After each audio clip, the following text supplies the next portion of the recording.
Up, back up, back up, back up. Oh yeah, we command the victory in Jesus' name, in Jesus' name. We command the victory by fire and force, fire and force. Yeah, we command the victory in Jesus' name, in Jesus' name. We command the victory by fire and force, fire and force. Yeah, yeah, yeah, yeah.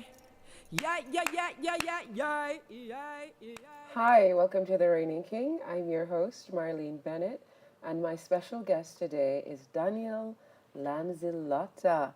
He is a visionary, an environmentalist. He's also a producer and a master chef. How are you? I'm very well, thank you, Marlene. I'm so happy that you joined me today on The Thank you Reigning for King. having me. So where do we start? You do so many things. We'll start with the plastic debris art that I make. They're lovely. Thank you. So tell our viewers what you use to make these lovely artworks. I collect, in this case, the pieces that you see here on the table. I'll hold up to the camera. This piece is 99% street debris. A lot of the pieces were made over a period of 2 years.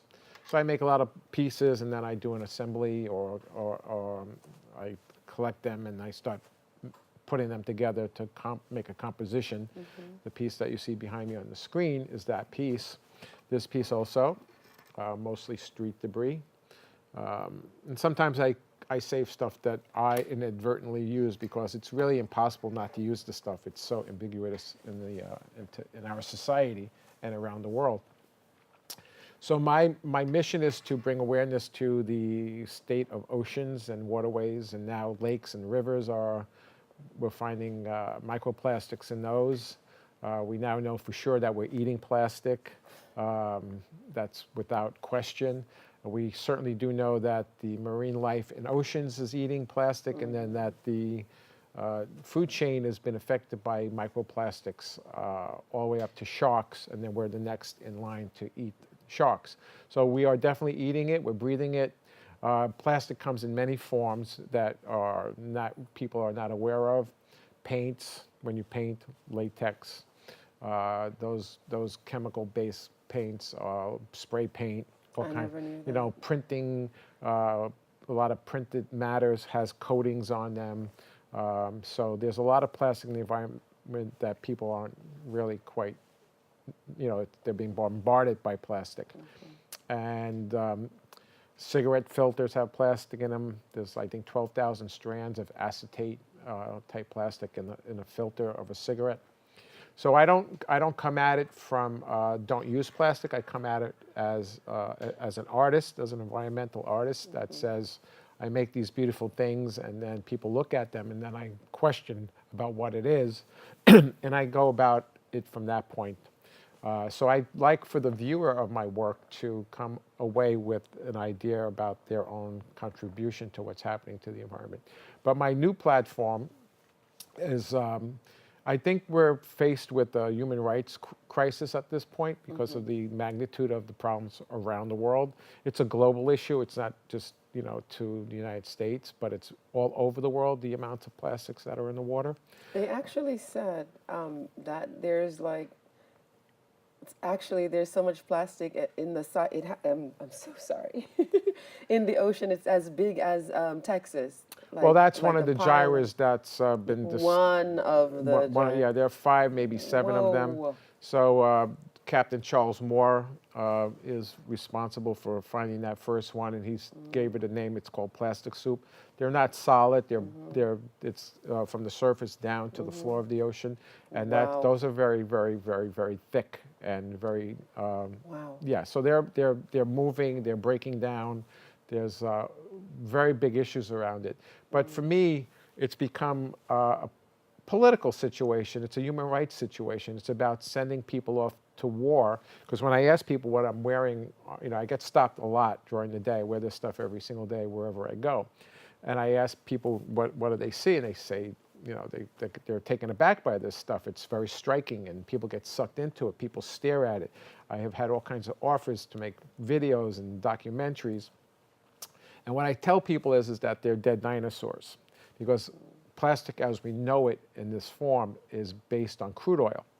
So I started looking at this more as like a cultural anthropologist. And so I go into different neighborhoods quite often, in the Bronx, Manhattan, and Brooklyn for the most part, and then various other places that I am, Bridgeport, Connecticut. I spend a lot of time there. And these are impoverished areas for the most part. So when I go there, I see dollar stores. And dollar stores have lots of plastic. They're everywhere. They're just riddled with plastic. And you could smell it when you go in. And so I started to question the idea about the single black mom who's going to go out and buy a colander to pass some pasta for dinner or what have you. And the situation with the military and black and brown kids being, looking at the military as an option for their lives to get out of certain situations. And so where is that oil? Where is the crude oil that's in the Middle East? So you have a crazy situation where a mom goes to the store to buy a cheap item made of plastic. You have young black and brown kids going to join the military. And where are they going? They're going to the Middle East to get crude oil. And that crude oil comes back, and then we frack it out to whatever we need to make plastic. So plastic is made from crude oil and from natural gas. It's two ways of making it. And so that to me seemed a little bit odd that, these dollar stores and these discounted stores, they're everywhere in these neighborhoods. And not just the dollar store, the supermarket too. Supermarkets too. So when you start looking at it and start isolating it, and it's a very concentrated way of looking at it. So if I'm looking at it from that point of view, from an empirical scientific point of view, like where are these stores? They're in these neighborhoods, and that stuff is very toxic unto itself. But the idea of to send somebody off to go get the stuff, and then this crazy vicious cycle. So when you start to expand that idea and look at other factors like big brick and mortar stores that sell lumber and tools, and some of them are orange and some of them are blue stores, and you go into these stores, for instance, there's the big orange store. And I spend a lot of time going out of that store. And I started going up and down the aisles, and I'm starting to try to figure out how much plastic is in these stores. And like a lot. In one particular store out in Bed-Stuyvesant, they sell a lot of liquid detergent. And I use those bottles, those old, from the liquid detergent, I use those in my work. And I'm blown away by how much there is. And so I have to question that. Why is that? Why is Home the orange store? Why are they selling liquid detergent? It's unnecessary, but they are. And so when people stop me and ask me questions about this stuff, and I engage them in a conversation, which is one of my favorite things to do with folks, they ask me how I paint the plastic. And I don't paint the plastic. I use the plastic as I find it. There's no need to. And then I start to wonder about the mindfulness of another person. Are they engaged in their own life and their own reality because they're questioning how I paint the plastic? Are they aware of how much plastic they use? It kind of takes them out of the situation and places them in a place where they're not paying attention to their consumption. So when I'm confronted by that question, I ask them if they have cabinets in their home, if they have cleaning products, because it's much, much bigger than what I'm talking about. Because it's not just the plastic container, it's what the plastic is also holding. So if you're using cleaning products, where are those cleaning products going? They're going down the drain. That's another issue. And that convergence of all this stuff going into the environment is really where the problem is, because that's going off into our sewers, that's going off into our drains, and that's going off probably to the ocean for the most part. What they do in Israel is they collect all that water and they store it in a system and use the sunlight to purify it.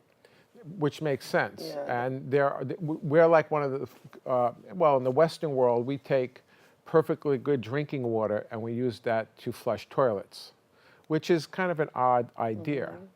So you take it's coming in very clean and it's going out really, really bad.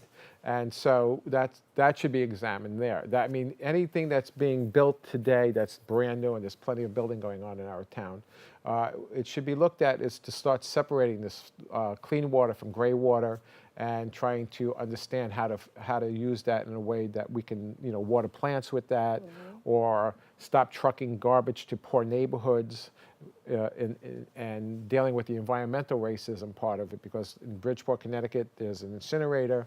Here in Manhattan, along the Hudson River, we have a water treatment center, which is, I've smelt it. I've smelt it during the summer. It's very unpleasant. I think they definitely need to recycle more plastic, because the only plastic that I know that they recycle is the one that you buy, the water bottles. Well, that's mythological, that idea. The Chinese were buying a lot of our plastic, and that's been stopped. A lot of plastics can't get, because of a single stream use of plastics, it gets mixed up with all kinds of other things. There's glue on the paper. It messes up the machines. There are lots of issues. The caps the caps and the bottles are two different non-compatible plastics that people leave the cap on. The caps alone are a major nightmare. So there are lots of issues, and one of these issues to solve the problem is just don't purchase it, don't use it. Amen. Well, I see that you're doing your part to save the environment. Let's talk about producing. You're a producer. I'm trying to have people produce things with me. So I've had 2 offers for documentaries about what I'm doing. One on the way here today, I spoke with the producer. He's going to interview me soon. So that would be a big plus for me. I'm trying to get this stuff in situations in galleries around the world. For instance, in Japan, it would be an interesting place for this. The Japanese would love this kind of stuff. London, Paris. I have a show now up in Bridgeport, Connecticut, of various stuff like this, which is mostly street debris here. But the show up in Bridgeport, Connecticut at the Art Space is got a show with the sculptures are made with mostly ocean debris. Yeah, I think Germany too. Some of those Europeans, they're really into saving the environment, and they're really into reusing and recycling. You'll find that throughout the many countries of Africa, the continent of Africa, where people are doing some incredible things. I was in a show called In the Bag that was curated by Liz Milwee and her husband, Peter Wormser. And the stuff that I saw made from plastic bags was the techniques, the skill was really staggering. So there's a lot to do. I believe that the use of plastics has to shift into a more organic way of producing these things from hemp. There's a company in Mexico using avocado pits. If you look at an avocado pit and you skin away the brown part, you'll see that inside there's that milky looking structure that has a plastic quality to it. So they've developed something interesting from that down in Mexico. That's a great idea. Yeah, that's really innovative. I'm very excited. I'm never going to run out of, art supplies. I don't. Never. What's interesting is, I see a lot of my friends who are artists, other artists, and they spend thousands and thousands and thousands of dollars on art supplies, and I just walk out the door and boom, I get my stuff right there. I mean, that's really That's really powerful. And it's actually really pretty too. Thank you. Yeah, I appreciate that. Really pretty. I would like to see this get to the next level. I am looking for representation, and I will be a panel guest on Saturday up in Bridgeport, addressing these issues at 2:00 at the Art Space. You should try Fiverr and get an agent. What's that? Fiverr. Fiverr? Yeah, Oh, get you an mean agent on it's an ongoing challenge to find someone to represent this. But the experiences I've had wearing this, it's incredible what happens. I mean, there's no lack of people who are interested in this stuff. And once they get drawn into it, I mean, I wear this stuff. Imagine walking around wearing this. I mean, it's crazy, but I do, and it's a lot. You actually look like you could actually use it on a hat. Oh, I make hats. I've got a few hats made from this stuff. It's very interesting, it attracts people. And the first thing to do is that to have a conversation with someone, because they don't really, they look at it in a way like, what is that? And it's everything everyone's seen. They get it. This piece here has Starbucks in it. This piece has Gillette razor blades, Starbucks straws, Dunkin' Donuts straws. There's earplugs, there's toys, lots of different types of straws, all kinds of game parts, bottle caps, and it's exciting for me to see the reaction to people. I'm always giggling when I talk to people, because it's so powerful to have people come. I don't have to do anything. I can just stand there. I was in a gallery up in Harlem 2 weeks ago.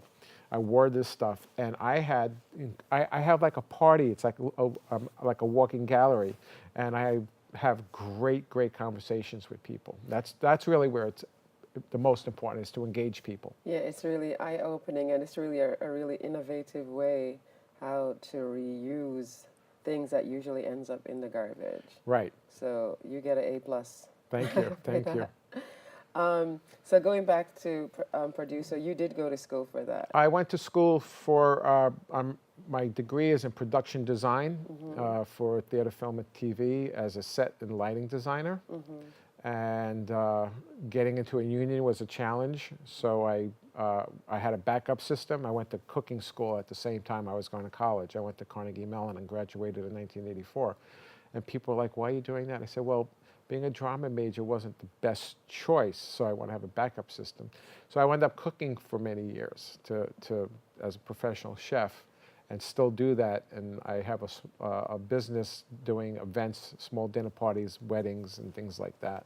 And that's very exciting for me too, because the food I do is very reminiscent of what you see here. It's very colorful, it's very bright, it has very large flavor profiles, and it's very uniquely my signature. So I don't, the style of how I do things, I carry over into different areas. So it's the same thing. If I'm building something, or if I'm building a kitchen or a bathroom, which I do, you know that I did it. It has my name on it.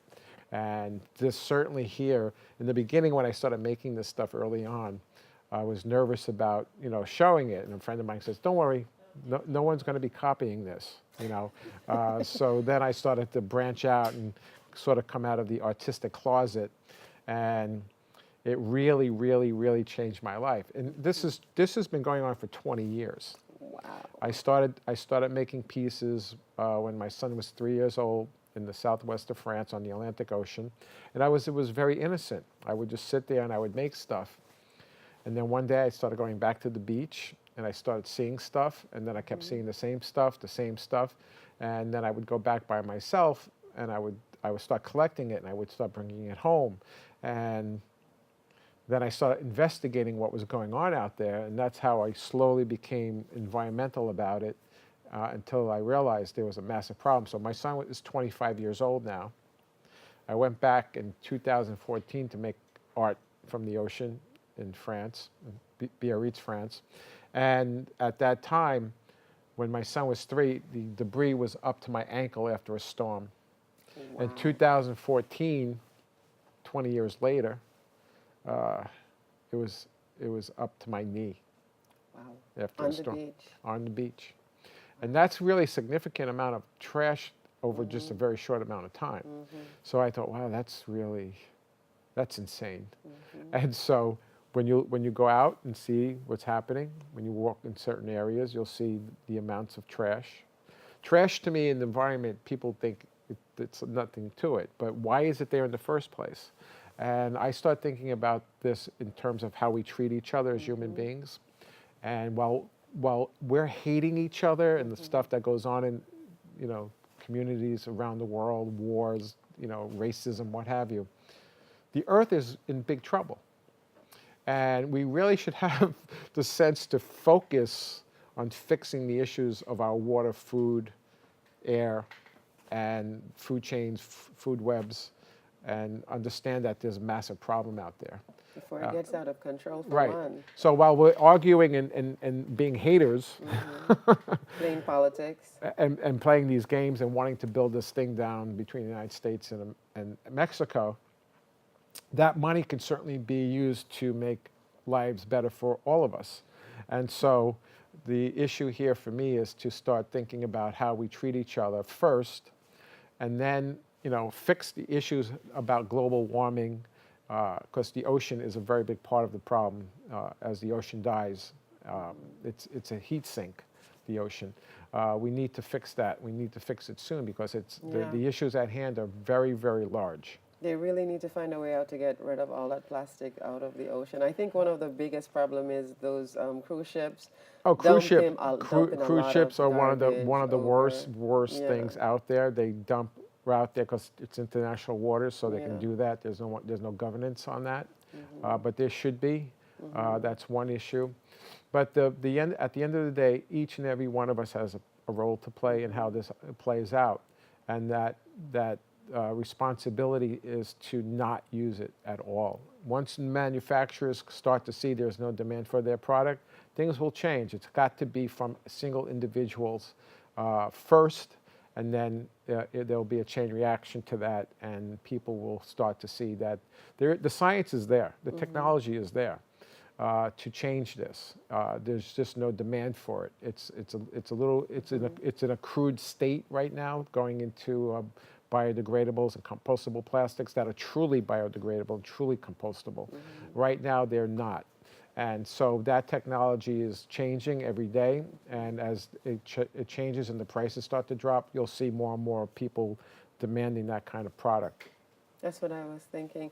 And I know that they use cellulose, which is ground up newspaper, to insulate the walls. Yeah, there's ground up papers, and there's ground up blue jeans, and all kinds of things. Yeah. I'm curious. I'm wondering if they can use plastic. The issue again is like the idea of away in plastics. Plastics don't go away, and I was looking at the word plastic one day, and in the word plastic is the word last, and so I sort of coined that idea, and I just put it out there. People use it, I guess. I don't know, but the word itself is speaking to us that plastics last.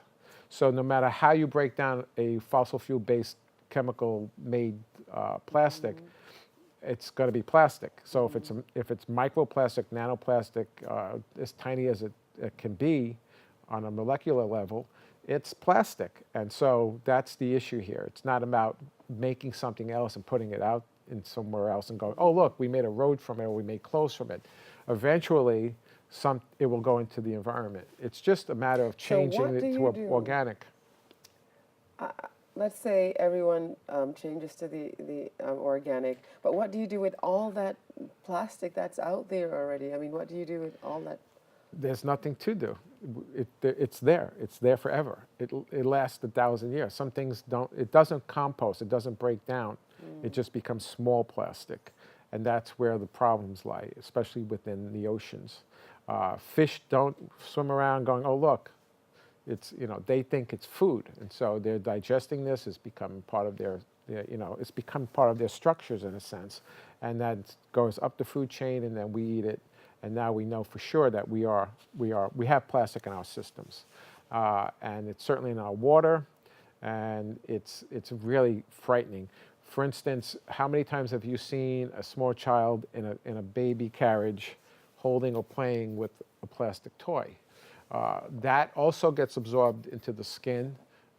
It's not just microplastics. It's touching it, feeling it, wearing it.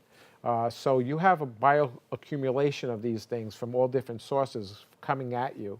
It's in the food, it's in the water, it's in your clothes, and then there are the microplastics that come off the fibers of washing clothes. That's another major issue that I haven't even touched upon, but there are a lot of other environmentalists and other environmental artists that look at that and say, this is a massive problem. There has to be a better way to capture those fibers before they hit the waterways.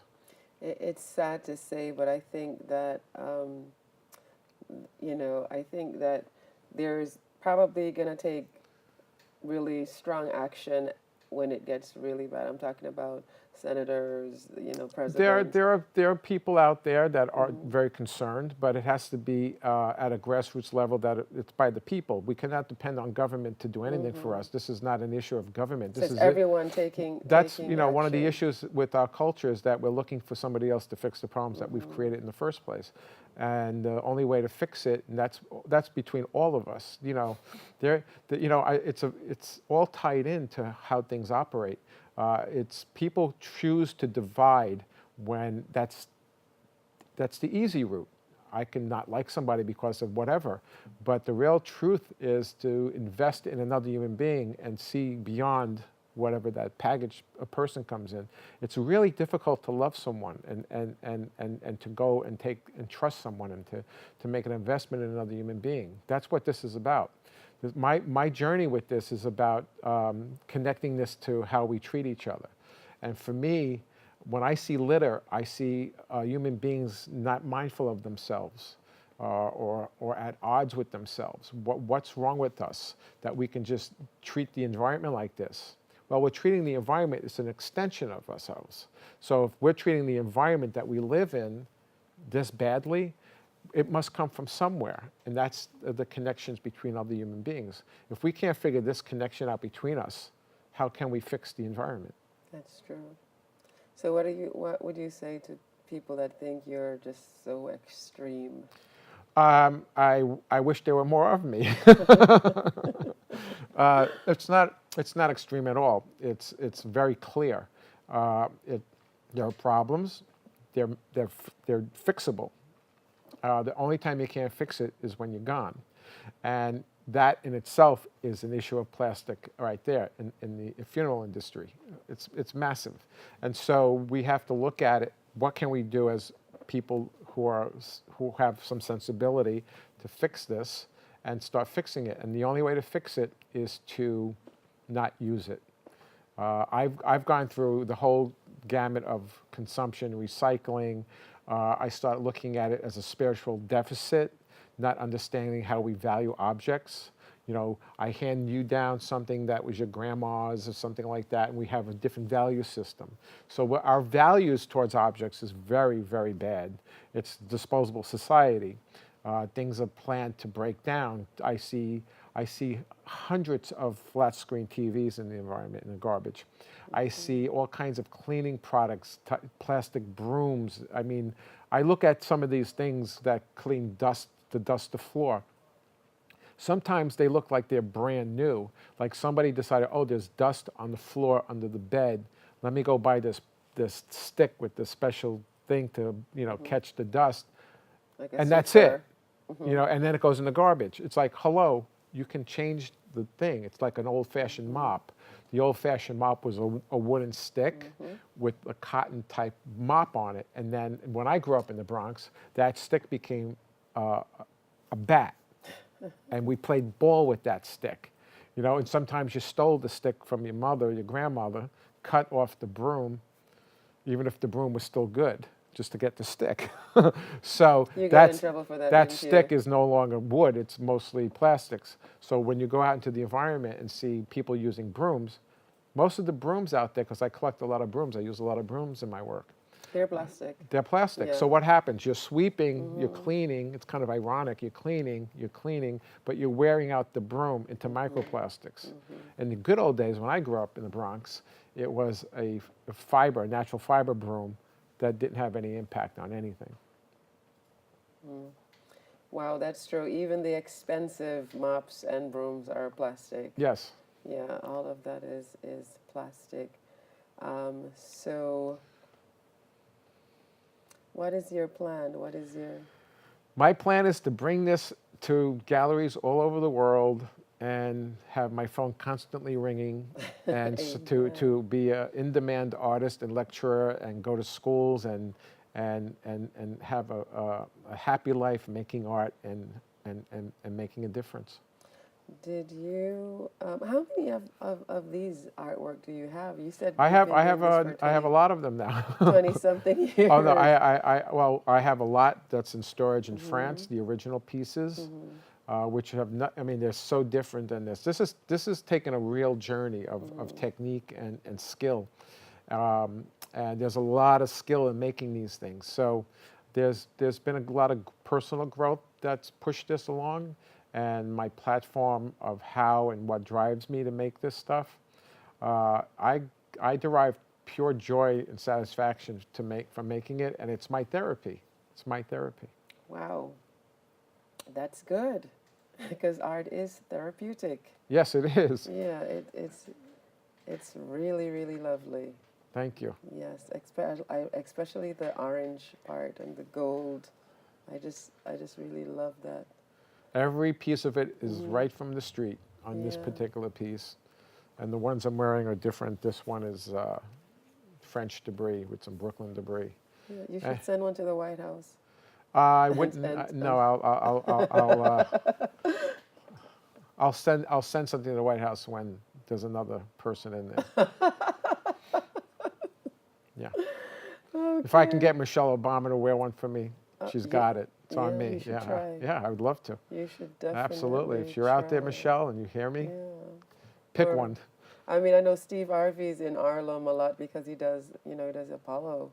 Maybe one of these days you should go by I there. pass the Apollo all the time. I'm in Harlem a lot. Yeah. He's there quite often. Well, from your mouth to his ears. Yeah, nothing tried, nothing done. Oh, believe me, I know that very well. Nothing tried, nothing done. So what are you studying now? I'm studying. It's interesting. What am I studying now? I'm taking a class at BronxNet with Gary Axelbank on camera skills, improving my on camera skills. That's about it. Okay. Every day is a lesson with the debris. Every day. And you've been on his show a few Oh yeah, times. yeah, not many times, a few about 3 or 4 times. Yeah, and Alexander. But this is my new favorite show, by the way. Thank you so much. Thank you. Thank you so much. The Reigning King. Amen. Thank you so much. Amen, it's for sure. Yeah, Reigning King is extending its borders from Bronx to Staten Island, Queens, Manhattan. Oh my gosh, it's like Long Island. Long Island, even, wow. It's all over the Westchester. So this will be seen in those areas? This is going to be all over the place. I'm estimating that I think the Reigning King has possibly heading towards 1 million people. Seriously, wow, that would be an awesome. Viewing it now. But BronxNet is number one on Optimum. I mean, in all of America and beyond, I mean, all the states connected to America, BronxNet is number one. They're on Optimum. Nobody, when I call Optimum and ask my question, they refer me to BronxNet. Really? So BronxNet is high quality. I know this. I was born here. In everything that they do, high quality. I was born and raised in the excellence. Bronx. So I know what you're talking about. The quality is incredible. Yes. This is a fact. Yes. I'm an ambassador for the Bronx. That's my job.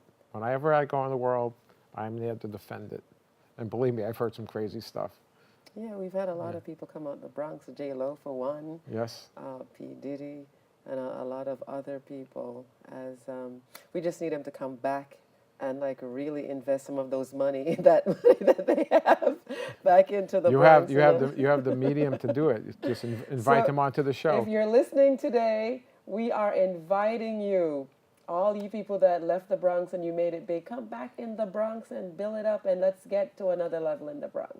Thank you. Absolutely. Amen. Yeah, so I'm expecting for you to do that, and I expect great things from your artwork. Maybe you can consider one day building a brand from the food that you Well, I have a little brand that I've started. It's called Eugene and Renee Poubelle earrings. Oh, okay. And Eugene Rene was a man in the late 1800s, was a lawyer in Paris. And he invented the garbage can as we know it. So his name is now attached in French. Poubelle is the word for trash or garbage can. And so I took that name, I split it up, and I feminized the Renee end, so it became Eugene and Renee Poubelle earrings. And all the earrings are made from debris. That's a great And they're idea. beautiful earrings. They're crazy. It's a pity you didn't bring them today. I happen to have them in my coat. I didn't think about where, Usually I wear one, but for some reason I haven't done that. So I mean, so what are you doing? Are you selling them? I mean, what do you I've do? sold several so far. I just sold 2 single earrings up in Connecticut at a price which is just staggering to me. I won't say what the price is, but it was really quite. I was taken aback.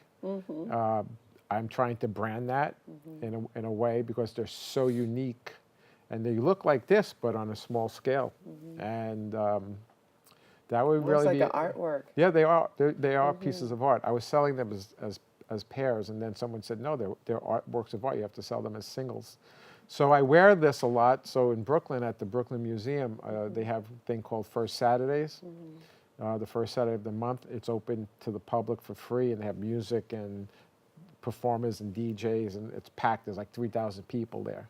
And I walk around with this stuff on, and it's also, one of my, I love it because I engage with so many people, and I just made so many connections with this stuff. It's really incredible. So I wear the earrings there. I get stopped all the time. I've actually sold earrings off my ear, which is very interesting. It doesn't happen often. Happened twice, I believe, once in Brooklyn. So that's exciting. I'd like to really concentrate on that brand because it's so unique. Have you ever tried Macy's? No, I'm not. I don't have enough stock. It takes a few days That's to like make. trying It takes a one few store. days. It takes a few days to make one earring. So I have to Wow. get the techniques down so that I can produce a bunch of them. You're And they're unique. They're all different. I can get them close to be kind of similar in the look of if I wanted to do a pair. So that has taken off on its own, has a little life of its own. I'd like to get it to the next level. And you could see that on Instagram. It's called Eugene and Renee Poubelle Earrings. So that's on Instagram. You can find me on Instagram under Daniel Lanzilotta. That's the artwork. And then you can find me under Leap Foods for the food part. So I have my little catering business on the side there. You are a very busy man, and I also know that there's other things that you do, but Oh yeah, there's a lot of things. oh my God, you're so busy. So how do you work with producers? They're finding me. I'm wearing this stuff, and so far I have 3 people interested, and one I think is pretty certain.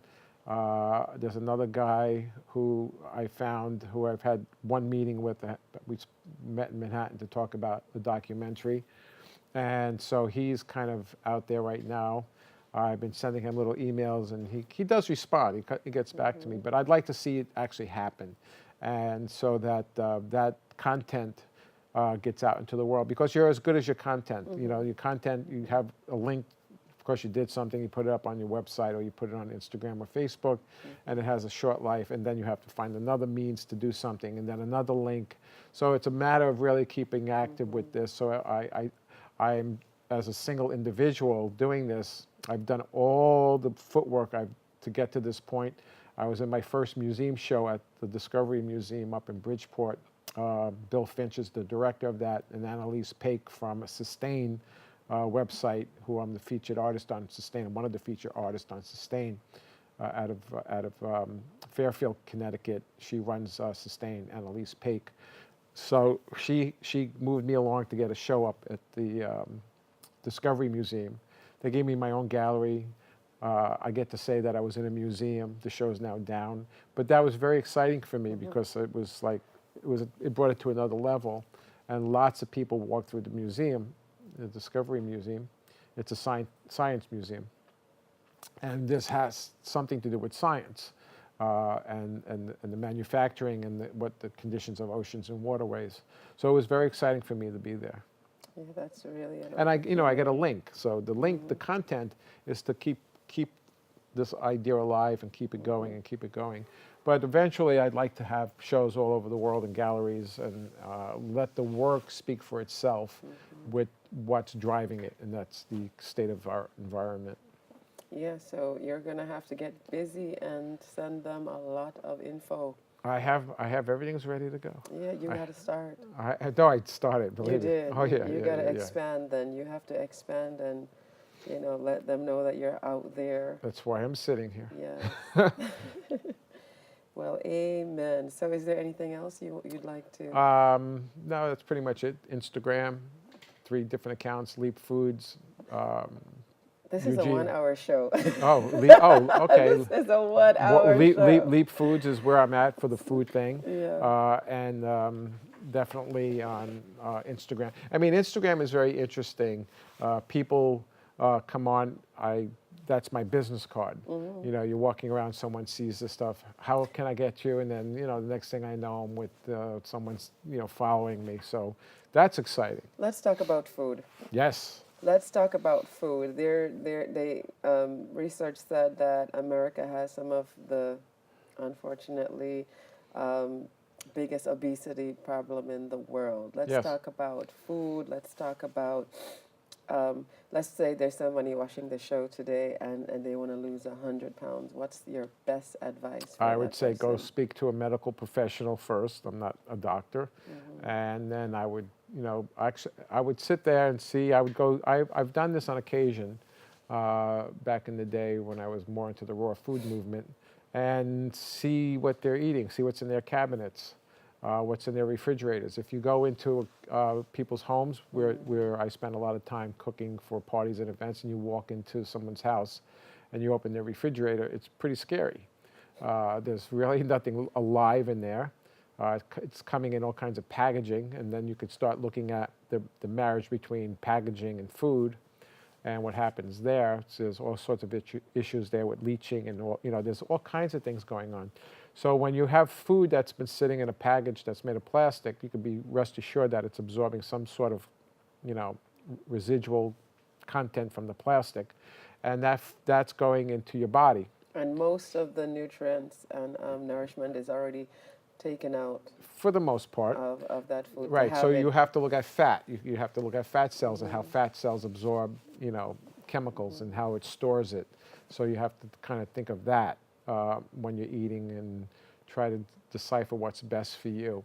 I would always say eat as fresh food as possible. So fruits, vegetables, But then you have to look at, you know, everyone's constitution is different. So nutrition is a very tricky subject because the science could be in favor or against something. And so if you look at like something like coffee, there will be proponents of coffee who say it's horrible for you, and then there are proponents of coffee who say it's great for you. You know, so you have to find a happy medium for yourself and try to find some kind of mechanism that really shows you what is happening in your own body. So is that why we start at going to the doctor first to see what nutrients Well, it depends is missing? on your doctor. You know, Okay. there's the American method of doing things, and then there's the naturopathic way of doing things, and there's all, you know, there's TCM, and then there's, you know, all kinds of things in between. So you have to find a place where you feel comfortable and try to deal with food it's a very personal experience.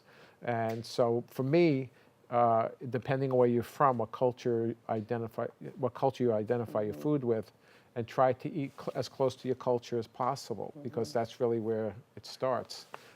In my home, we had, you know, mixed bag of many different things because of where we come from, and so it was densely rich food.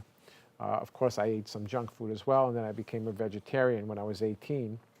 And I'm curious. You're Italian. I'm You ate a lot of pasta. I'm Italian, and- Sicilian, and with a little flavor from another place in the world. So that's in a lot North of Africa. pasta and okay, got you. And so there's a rich dietary heritage that I have, and so that is what I'm used to. When I go out into the world and see what people are eating, it's pretty frightening. But it correlates to plastic, and you could start looking at all kinds of convergences of how foods are preserved and what's happening there. Some of the worst snacks in the world have preservatives, and those preservatives are not. You're not digesting that stuff. The body doesn't know what to do with it, so it holds on to it. It starts there. So how do you flush that? Well, out of your there's a lot body? of there's a whole bunch of stuff about, you know, I'm not a proponent of cleanses. If you're eating properly, then you probably are cleansing on a daily basis. So you want more alkaline body, so you have to eat those foods that are alkaline. Parsley, kale, all these things, and you know, cilantro is a great one for getting rid of heavy metals and things like that. I had no clue. So you have to start looking at these things and just how you feel. If you're feeling sluggish, you're probably eating something that's probably foreign to your body. It's such a personal experience. Like people eat meat. They have a right to eat meat if they want to eat meat. I chose not to eat meat for many, many years. And it wasn't because I was an animal rights activist. I just didn't agree with me. It just didn't make sense to me. I mean, I think I eat chicken and turkey and fish. Once in a very, very blue moon, I might eat a little piece of pork and some beef, but I don't really mess with that much. But it's just mostly chicken and turkey This, and this, fish. this is a, this, these things we're talking about are all interconnected to each other in a very big way. So you have big agriculture, you have big oil, you have big military, you have big pharma, the pharmaceutical companies, and these are all converging at once. And this is coming at people on a daily basis. This is really a big issue. And you talk about somebody who's say 100 pounds overweight. There's so many disciplines to look at about how these things are affecting someone. So you have to do. It's a process of elimination about how to help yourself or cleanse yourself. There are ways to do it, and it's a journey. It's something that doesn't happen overnight, and you have to be careful about how you do it. You don't want it too fast to happen. You want to do it gradually, and so that's what I would say. Eat as clean as possible. If you can't afford organic, then eat the conventional, but wash it very well. If there's organic kale and conventional kale that's been exposed to pesticides, and it's $2 cheaper, and you can't afford the organic, then eat the conventional, but make sure it's clean and properly handled, in a better way than you would just say organic. And then you have to be really careful about what your source of food is and where you're getting it and what the labeling is, and looking at where did this really come from, and eating as close to home as possible. Here in New York, we are very lucky because we have farms not so far away. And there certainly is wide availability to farmers markets, but then again, these are status symbols. A lot of farmers markets are very expensive. So, and I don't like to use the term food desert, but they call these things food deserts in certain neighborhoods. Lots of people are coming from all over the world into areas in this country, and they do seek out their own food because that's what they're used to, and that's what their bodies are used to. So it's very important to eat as locally as possible and be as regionally conscious of what you're eating, instead of depending on trucking it into a place. I was shocked by this when I went to Puerto Rico once.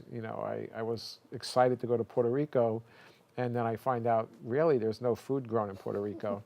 And it's shipped in from the mainland, and I'm just like, this is outrageous. It's insane. And so you'll find that the stuff that's being shipped there is not really good. And so the cost, the carbon footprint, you have to start thinking about this stuff.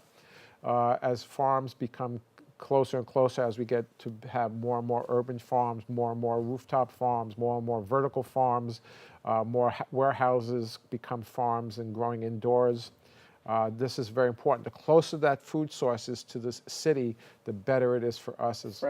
Fresher and better it'll be for us. And so the impact of all these things is less and less packaging. That's the plastic aspect of it, the fossil fuel aspect of it, of truckers, and it's exponential.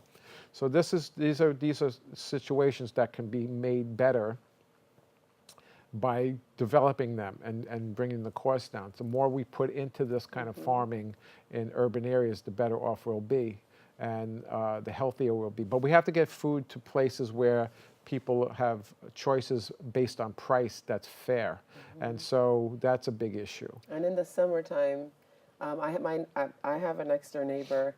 In the summertime, in the springtime, and then through summer and autumn, he grows stuff. I mean, like literally, it looks like a farm. You don't need much. You need a bucket. You need a bucket with good soil. He grows so much that he sells his food to the Korean store, vegetable store. Okay, that's perfect. There's a win-win situation right there. So yes, you can have a terrace on the 30th floor of some building here in the city, and you can have little patches of soil that you go and buy, organic soil, and you can grow tomatoes and all kinds of interesting things. And I would like to say to people that are eating because of negative emotions because they're lonely or they're sad Yeah. or because of. A couple of years ago, I weighed almost 200 pounds. I literally got there because I said to myself, I was depressed, and I said to myself, I don't care if I got fat. I went from about 140 pounds to 200 pounds, and I gained 60 pounds because I used to eat all day long, and it was most of the eating was because of negative emotions, and 2 o'clock in the nighttime I would be eating, 3 o'clock at night. Yeah, I understand that. Yeah, so I would say for people that they feel sad or whatever emotionally is going on with them, get help and don't make food your Well, source of escape. that's a very good point, because we have to start also looking at how we have developed or destroyed family units, and what tribalism is, and what clans are, and how we interconnect with each other, and how we eat together, and the hierarchy of all of that, and teaching children to cook and be self-reliant for themselves, to be able to make foods for themselves that are densely rich with nutrition. We've moved away from that. The urban farm is very important. Growing food anywhere in a bucket or something, to just to get kids to deal with the soil, and you will find there's some science behind that. Working in a garden is an antidepressant. So not only would you be benefited by making a garden, and then you'll have your medicine, which is food. We eat for different reasons in this culture. We eat on the go. We eat stuff that's coming out of packaging. We put it in the microwave, which is just a disaster unto itself. To eliminate that altogether, get rid of the microwave, just get rid of it. But then there's other issues based on getting rid of something. So there's a lot of corrections that are going on in the society around the world, and I think what we're seeing right now, I think as a political environment that we're living in under this certain administration, which will remain nameless, is that it's a healing crisis. And in a healing crisis, when we get sick, we tend to get sicker before we get better. So for me, what we're in is a healing crisis. When people speak about resisting this person in this situation, I don't speak to resistance. Resistance causes heat. It's basic physics. If you understand physics, you'll understand what I'm talking about. If you resist something, you create tensions, and you create loss of energy. So in an electrical system, you don't want resistance in the electrical circuit, because it creates heat, and that heat is lost. So what you want to create in life is conductivity. You want to be able to have a conversation with somebody you may not agree with. You want to have dialogue between people who may not like each other because of the color of their skin or their religion or their sexual orientation. Well, everyone has a right to live their life. And so you either are going to engage with somebody and not tolerate them, because tolerance is resistance. You want to accept. And acceptance is hard to do. So you have to learn to change your consciousness in a way that you are not doing any damage to yourself. Because racism, at the end of the day, is not about the person that it's directed at. It's the person that's directing it to you. And so that's their problem. And that problem needs to be corrected. So there's a massive correction going on right now, and it's either going to get better or it's going to get worse. But I think that it'll get better once that things start to shift away from what's happening in Washington, because it trickles down from there. I mean, the man that wants to build a wall to divide is really a very sad individual. When people are starving and homeless in this country, that money can certainly be used to build a better housing or create city farms. Why aren't we building more farms? There's a massive farm in Queens. And so at the Brooklyn Navy Yard, I've been there, it's incredible. Imagine farms all over the city on roofs, and raising kids to be farmers, urban farmers, and having food grown right there in a building. and creating circular economies within buildings and keeping those products and things within the community that are going to benefit people. You don't know who you're living next to. You don't know who you're sitting next to on a train. That person could be a benefit to you, help you out. So we have to be looking at more and more at cooperative types of societies where we're helping each other. You could still make money being cooperative with somebody. It doesn't have to be a complete school of thought about being competitive and getting rid of your competitor, because within that that's resistance, that's causing heat, that's lost. So you want conductivity, you want to be able to get along with somebody. It's better to get along with somebody than not. And so you want to have a shift in the consciousness, and that's, you know, it's all tied into this stuff. And so as we get closer and closer to that shift of consciousness, we'll see better and better things happening. Well, on a religious perspective, I've heard quite a few people said that that Lord was bringing the brown-skinned people into America because here they had more freedom, they had more religious freedom than in the country that they're coming from. And another thing is we're all immigrant. Everybody that came to America, except for the one that was already here. We can go we're that. Pretty much all, yeah. You know, putting religion aside, we're a ball in the universe, and if you really want to go, you know, how did we get here in the first place? Race. I mean, I know how we got here. Race is a big issue, and it's one of my favorite subject matters. Yes, I agree with that. I think that as we shift more and more to of people being brown, I think that we have to start looking at those traditional indigenous cultures that have, certainly for me, have answers that we've either crushed, gotten rid of these answers, and how people live their lives in countries where they're still practicing their ancient, you know, religion, medicine, food, and start looking at this in a bigger way, because that's really where the answers are. A lot of things that are Eurocentric haven't worked. And so it's just a matter of understanding that this is a planet, and it's like a club, and you only get here one way, and it's by membership only. And if you come, you know, and participate in the cultures and the people that are with you in your environment, and start celebrating them. Don't hate them because of some reason that you don't even know why you are hating someone. This is insanity to me. Just look at other human beings and go, what is this person? What's their contribution to the overall health and well-being of the bigger culture? And you'll start seeing. I have mixed heritage myself, but I don't walk around thinking I'm black. I am not black. I'm other. And I put other on my applications wherever I've gone. And I just see myself as being part of a big picture. Because in this country, I love being an American. I love being a New Yorker. I think that if you're participating in this culture that's based on some horrible stories, but out of that story comes some incredible things. I mean, really, it's really in a rich, rich, rich place.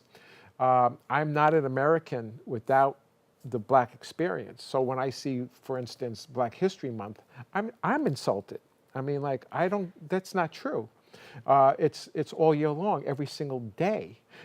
This is America, and America was created out of this insanity, but we have something really incredible to celebrate, and that's really the contributions of what happened from 1619 to 1865, which is, that story is not really ended. It's just shifted and morphed into some kind of clandestine stuff.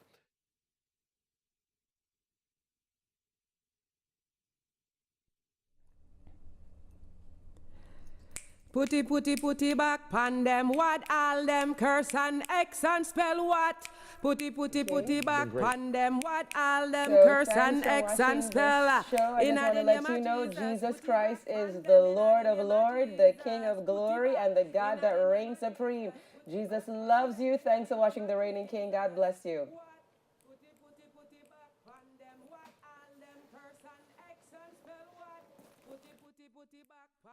What all them curse and X and spell. Satan a fi bow, witches a fi bow, warlocks a fi bow, wizards a fi bow. Them better bow, they better bow.